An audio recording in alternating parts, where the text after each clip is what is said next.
The Dental Download podcast is your source for insight into dental school, conversations with dentists, specialists, and leaders in the industry. With new episodes every Monday morning, I'm your host, Haley Schultz. Let's get into this week's episode. Hello, everyone. Happy Monday. Welcome back to another episode of the Dental Download podcast. We're going to get right into it this week as I'm currently on vacation when you're listening to this, so I am recording this intro in advance, which I usually don't do. But classes are starting up August 29th or 30th, I believe, and I'm moving into my new house in Ann Arbor that weekend right before. So I'm really excited about fall semester, and in upcoming episodes, you're going to get a breakdown of what D2 fall is like and my classes that I'm taking, how things are going. But for now, this week's episode is actually with a University of Michigan Dental School grad, Dr. Wassim, and we talk all about private practice, general dentistry, and really, really great tips to transitioning into working, into ownership, and different ways that you can be successful in different ways that people just don't tell you about, I guess. That's what my biggest takeaway from this episode was there were so many things that I'd always been wondering, how does it work? How do you negotiate with insurance companies, for example? And that's the kind of things that we talk about in this episode. So I hope you all enjoy, and let's get right into that conversation.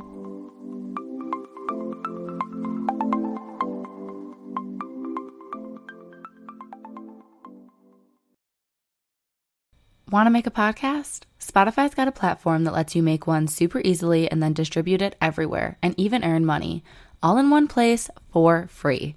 It's called Spotify for Podcasters. Here's how it works. Spotify for Podcasters lets you record and edit podcasts right away from your phone or computer, so no matter what your setup is like, you can start creating today. Then you can distribute your podcast to Spotify, but also everywhere else podcasts are heard.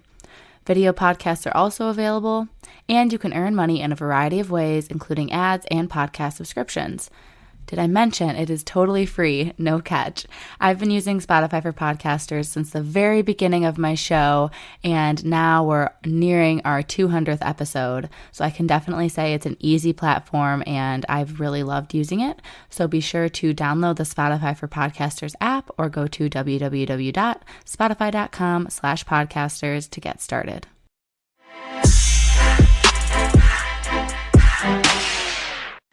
Hello, everyone. So we have another guest here today, and I'm going to let them introduce themselves. Hello, my name is Dr. Wassim Awadi. I graduated from the University of Michigan in 2018. Awesome. So right now you're practicing as a general dentist? Yes. Okay. Yes, I am. Yep. How has that been? It has its ups and downs. Yeah. I mean, there's a lot of things as a general dentist that you have to do, that you have to know how to do in comparison to being a specialist. I mean, there's a lot of stuff that you have to do as a specialist, but there's a big wide range as a general dentist, and it's kind of what you want to be good at and what you want to concentrate on.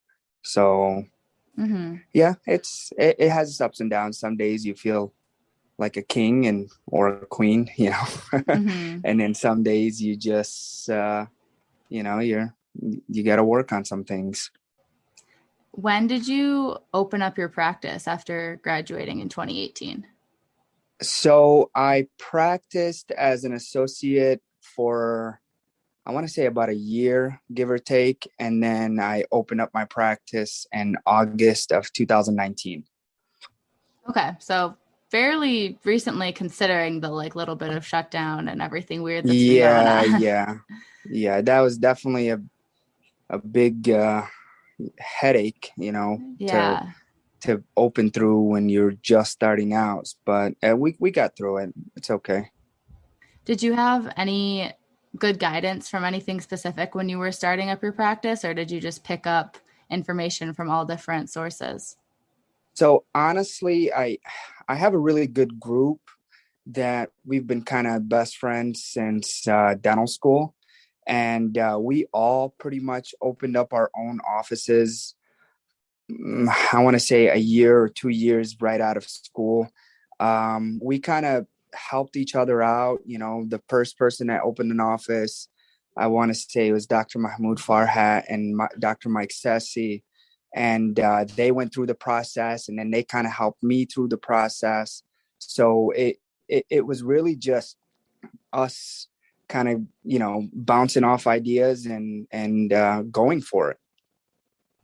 That's awesome. So kind of like a trickle down effect, like someone helps you, you're helping someone Yep, else. yep. Okay. And whatever. And we are still to this day, honestly, something happens, like we ask each other questions. I mean, if their office manager doesn't know something or has a question, they call mine, or, vice versa, where mine doesn't know something. We all stay in contact with each other and kind of help each other out through the process. And how big is your office right now? So right now, currently, I have 7 working ops. I work out of, I have a lot of space. I want to grow into my space. It's just me, 2 assistants, and I have 1 hygienist and 2 front desk. So, but I am planning on growing the office, obviously, into another dentist and another couple of hygienists. But when I bought the practice, it had the space, and that's what I really liked about it. Was it like already a dental space and you just kind of tweaked it a little Yeah. bit? Okay. So it was already an office. They were a busy, I want to say like Medicaid office. So they used the space. When I got the office, I kind of slowed down on a lot of Medicaid. So we pretty much, tried to increase our uh, PPO insurance and slow down our Medicaid insurance. And I don't have to use every operatory, but hopefully in the future, that was kind of the plan. And buying the practice is being able to grow it without having to put, more money into growing it. Yeah, that makes a lot of sense. Is there anything that comes to mind for kind of like a long-term goal and then a short-term goal in terms of your practice? Well, my short-term goal is, honestly, finding good people to work. That's the short-term goal right now. Everybody's having a hard Mm-hmm. time finding people to work. Not a lot of people want to. And going through the practice and kind of learning as I go.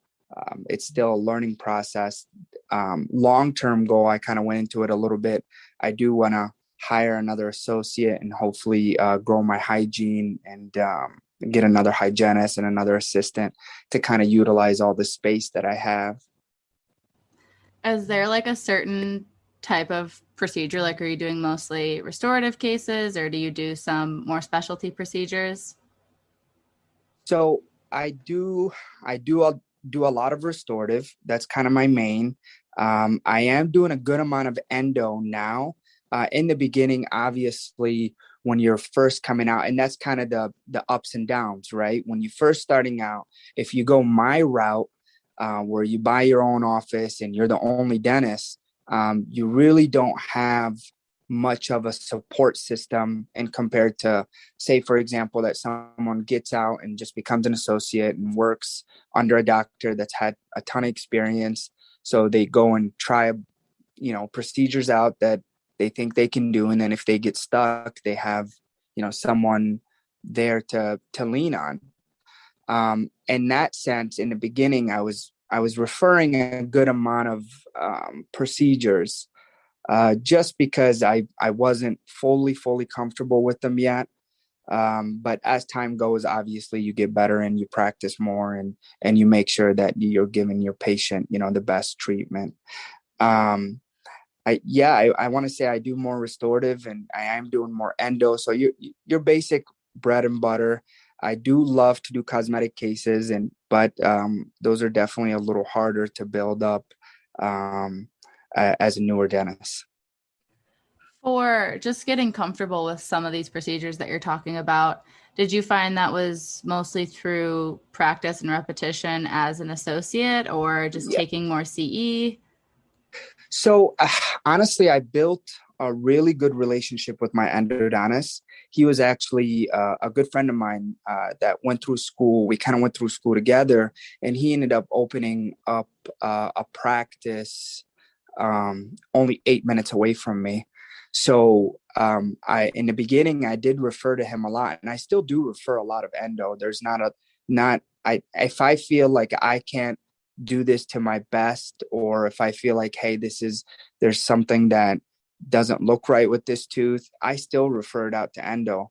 But I was on regular call with the endodontist, and he would help me out. He would kind of walk me through things, and I've actually visited his office many times. I've watched him do endo, and he was very comfortable in that sense where he says, hey, look, I want you to do the root canals, but if you got, retreats or something that has, I want to say roots that are twisted, or just anything that looks hard, you send it out to me and we'll talk through it, and we'll go and we'll do it that way. I And I also did take a CE.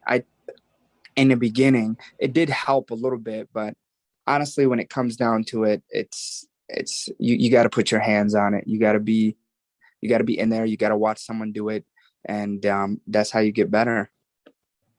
yeah, and I feel like endo is definitely one of the things that you don't get a ton of Yes, practice in dental yes. school. Dental school definitely. With my experience, it did not. It I was not comfortable doing root canals coming out of the dental school. Definitely not. It definitely helped a lot that um, I was in private practice, and I had kind of the guidance from my endodontist. And I also had some guidance from some of the doctors that I worked with in that short year of being an associate. Other than endo, is there something that comes to mind that took a lot of time and effort to improve after graduating? Yes. I want to say cosmetic treatments and occlusion, period. Um, it's not a lot of people or a lot of dentists, they have this notion where I'm just going to be a cosmetic dentist when I get out, but it's really not like that. Cosmetic treatment is very tedious, and you have to kind of know what you're doing before you go in there, and you can really kind of screw up someone's occlusion if you don't. So that was kind of the bulk of my CE courses. I actually was also in a cosmetic club, and I talked to people. I talked to a lot of different dentists about cosmetic work.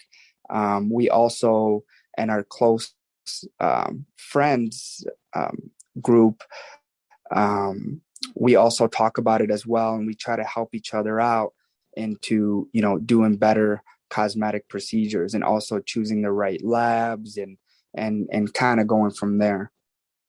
That's great that you have such a good community to lean on each other and learn from each other. That is, I think, the most important, honestly, because we sometimes, and we're all pretty much practicing on our own. Like I said, we don't have that older experienced dentist that kind of is by your side and to tell you. And even then, dentistry's changed a lot of the old school dentistry.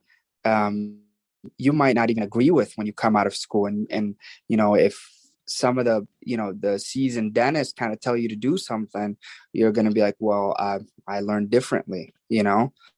So it really helped that I did have such a good, close group that we were able to just kind of help each other out and lean on each other. In terms of the CE, you mentioned you did a lot for occlusion and for cosmetics. Is there any specific like CE companies that you recommend? I do definitely recommend the Dawson courses. They do a really good job with kind of breaking down what you have to do before you get into a cosmetic treatment, and how you can balance out the occlusion. Also, I follow Dr. Appa, and I did actually a couple of courses when I was in dental school with Dr. Appa. I think he does some in Florida and some in New York. And right now, he has some seminars. I seen him at the AACA. I'm sorry, AACD, and he was giving courses there too. So I try to always kind of keep up with him. He really, I love his cosmetic work. uh, and it's always good to bounce back to on the COIS and the Dawson courses. Those really do help you understand um, how people bite a lot better. Yeah, I've heard good things about all of those, so it's good to get your opinion on them as well. For general dentistry, did you always know you wanted to be a general? Did you consider specializing at all during dental school? Um, yes and no. I kind of off, started my life a little younger. So I got married at a very young age, and I had my first daughter when I first started dental school. So my daughter was a month old when I started dental school, and she was 4 by the time we were done.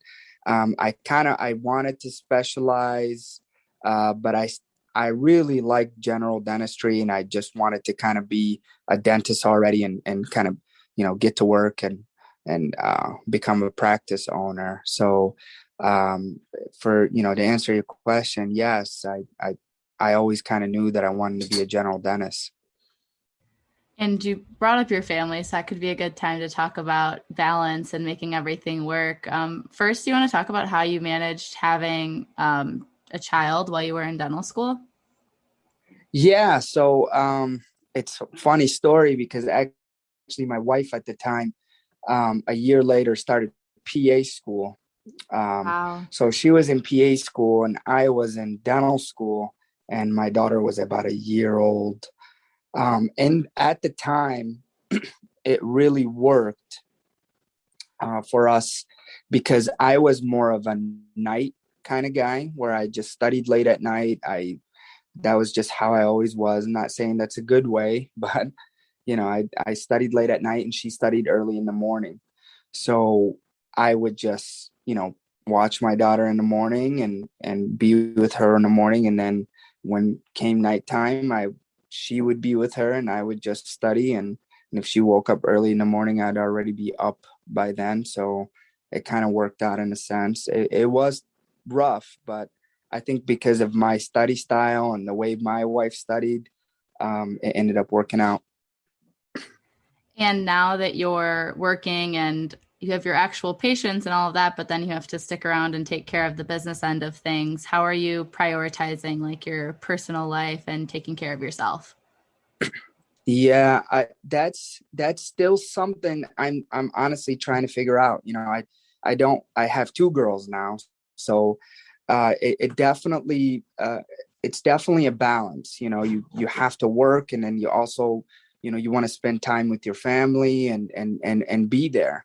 But I'm still trying to kind of work through that because I am finding myself kind of more concerned and working a little more than I want. It was definitely a little easier as an associate, kind of where you just went home and just you worried about like charting, you worried about your patients obviously, or worried about growing as a clinician. But from a business perspective, saying that you got to look at your finances, you got to worry about people coming in, or do you have the patients canceling, stuff like that. So it's definitely hard to balance.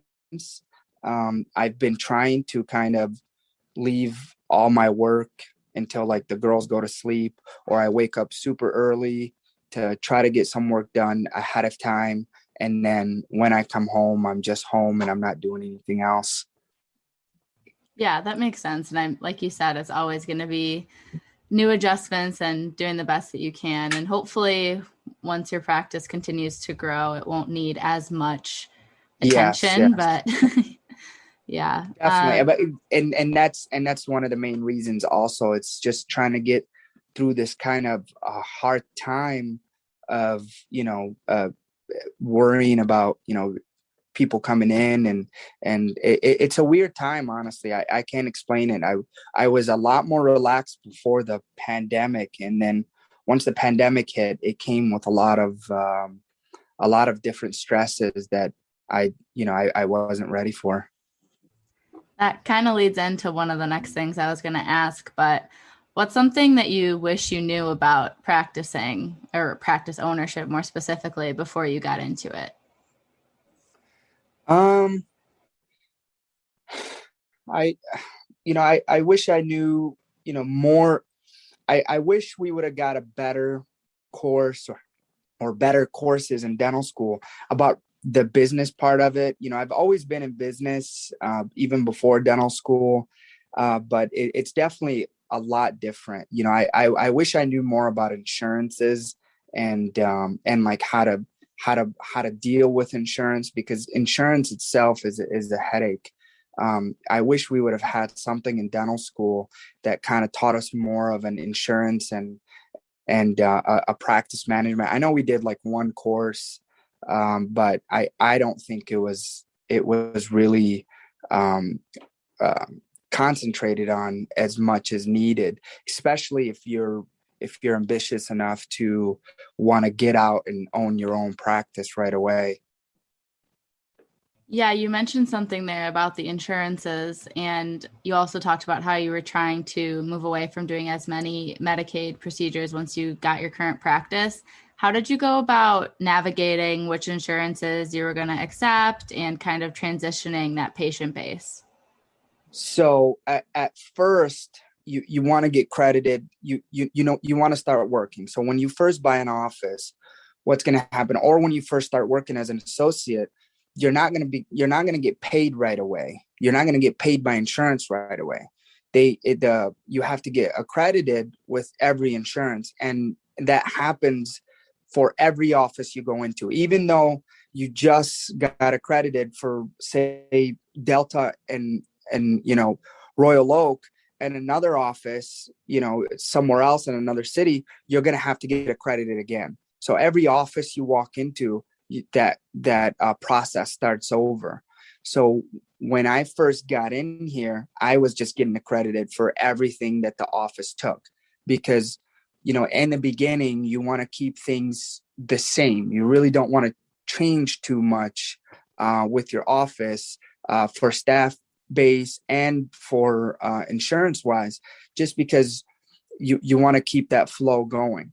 And then obviously after, now I'm learning, the best way to do it is honestly to hire a negotiator, hire someone that will accredit you, that will get you through insurance, but in their way, in a negotiation way, where they actually know where to put you and what pathway to take. It's very complicated. But in the beginning, we didn't know all that. None of the guys, even in my group, knew that. But now we all hired a negotiator to go back and redo all our insurance, pretty much, just because the insurance wants to find a way to pay you the cheapest way. So whatever pathway they take, they're going to find the cheapest way to pay you. So you can guide those pathways where they can't pay you at a certain fee schedule.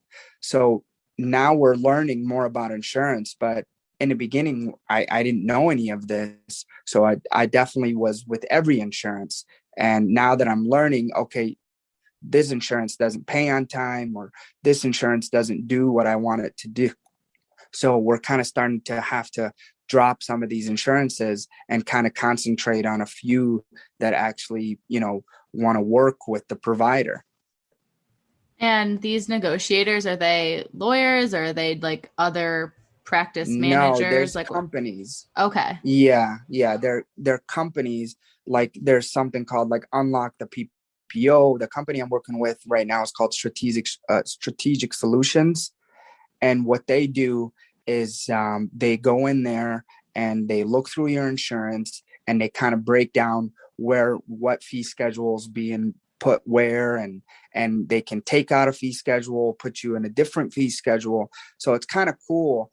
I would actually recommend this for anybody buying it before they even buy the office, to talk to one of these companies and have them do the work. It's a little pricey, but it's 100% worth it, because now that I'm going through it later on in the process, they got to take you out of insurance, put you back in insurance. So it's kind of a process. But if you do it from the beginning, where you have this company kind of run your insurance from the beginning, it's not that hard. They know exactly where they want to put you. So they'll put you right there without having to take you out of anything or put you back in anything. So it is kind of cool that I'm doing this right now, but I wish I would have known this before I started the whole insurance process. Yeah, that's great, because I've heard from some dentists that try to do that negotiation themselves, and I was thinking, I'm like, I have no clue how No. I would manage that. So Yeah, of course. And yeah, that's what I'm saying. And not a lot of dentists. I mean, I did a year of being an associate. I still didn't know anything about insurance coming out, and none of my friends did either. I mean, we all learn through the process right now, obviously as practice owners, but even now, I'm still like, okay, now I know a lot more, but there's still more things that I'm still learning of what insurance does, and and how they do things. But one big advice, I think, is the insurance negotiator, before you start that insurance like accreditation process. and that's something that you would only do as the practice owner, right? Like an associate wouldn't. Technically not. Okay. Technically, you can do it like if start at this place, and you're going to be there, but that's the hard part, right? It's you Yeah. don't know you're going to be there for that long, or you don't know if this is your long-term place or not. You might work there for a year or two and decide that, hey, this is not going to work for you. So it would become pricey if you do it for every associate, like every office you enter. Usually the office manager, whoever's working there, usually just does it for you. I would probably suggest the best is to do it if you're thinking about buying a practice and that's it. You have the practice locked down, you're about to close, you start talking to a negotiator right away. That is really great advice. I didn't know any of that, so I appreciate it. I have one last question before we wrap up. What would you say has been the most rewarding part of being a dentist so far? Um, are you looking from like a patient perspective, like a practice perspective, or what kind of, or all Honestly, of it? whatever came to mind when you maybe heard the question. Honestly, the most rewarding to me is kind of is being able to go through dental school, graduating, and being able to kind of open your own business in an aspect where you get approved. After like a year of practice, you'll start getting approved for loans, and it's rewarding to be able to kind of own your own business and practice the way you want. Technically you can do whatever you want as a dentist, right? If you want to become great at endo, hey, you're going to take CEs, you're going to do a ton of endo, and you'll get good at it. So one of my main things that I love about being a general dentist is hey, I love cosmetic dentistry, and I'm going to do whatever it takes to become a good cosmetic dentist. And you can do that as a general dentist. You can just concentrate on those procedures. You can take the CE courses, and you can become a good cosmetic dentist. Yeah, that's one of the things So that's in always appealed to reality, me. yeah, in reality, the most rewarding is just having your own freedom, and then being able to kind of, if you're ambitious enough to, hey, get out and buy a practice. It might not be the smartest thing to do for you, if not saying you in general, but say for someone that is not ready to take that on. But if you are ready to take that on, you can do that. And that's the beauty of it. Yeah, I think that's something that's always excited me, is like the opportunities and different things you can do, or you can like hone in on a few things that you really like. Yes. So before we wrap up, do you have any final message or final advice you want to give to dental students listening to this podcast? I want to say to the dental students, just, get through dental school, you, do your best, try to learn as much as you can, but it's okay. When you get out, you're going to learn a lot in the first 6 months.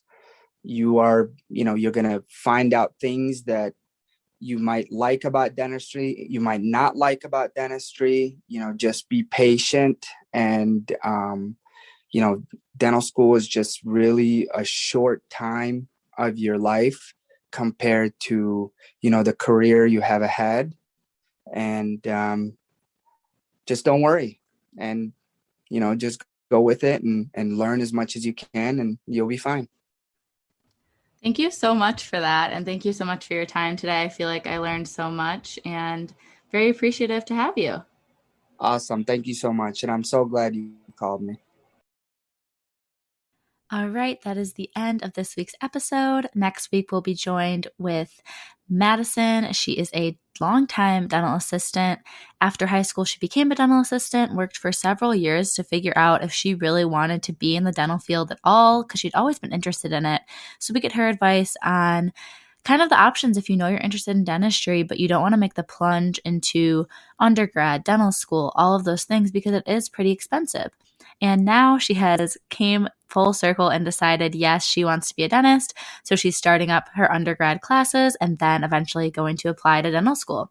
So that episode will be posted next week. I want to thank you again for listening to this episode, and I'll talk to you next Monday.